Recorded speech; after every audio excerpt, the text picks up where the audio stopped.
Welcome music के शानदार प्रस्तुति।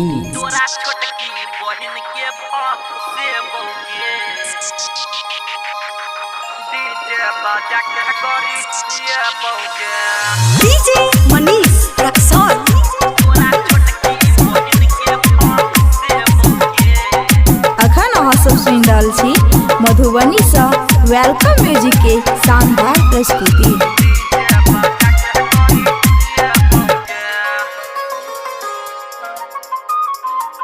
तू जदी छोड़ के जेबही तोरा छोटकी बहिन के से बोगे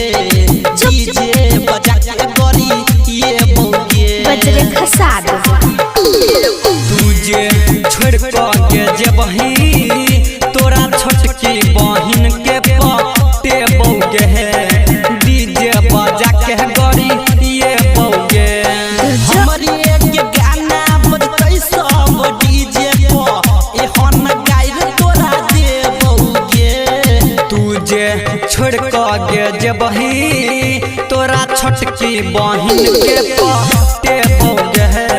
डीजे बजा के गरी ये बोगे बुझला मनीष रक्सौल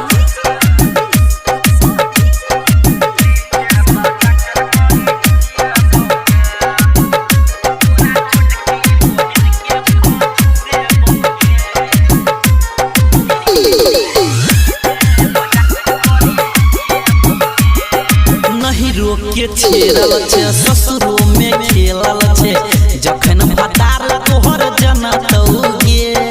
की कहला रे नहिरो में उहे के ससुरो में उहे के सबके मोबाइल पर बजतौगे टोल में बजेबौ जखन तोहर वाला गाना सुनते भतार सर्च करतौगे हमहू दिमाग से निकालबो उहो दिमाग से निकालतहुगे डीजे बजा के गरी बोगे मुहे तोड़ देबो।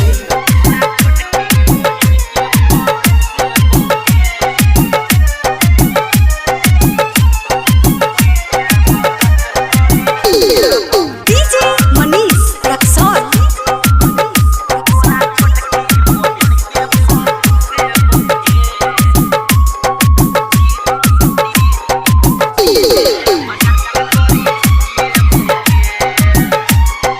फायदा उठाबै छ लगे सुताबै छ ससुरा में बिकी रहा जहाँ से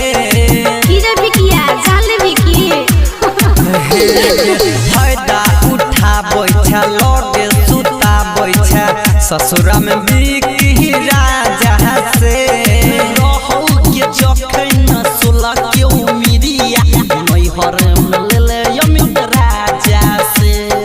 हमारा बारे में कुछ बजबे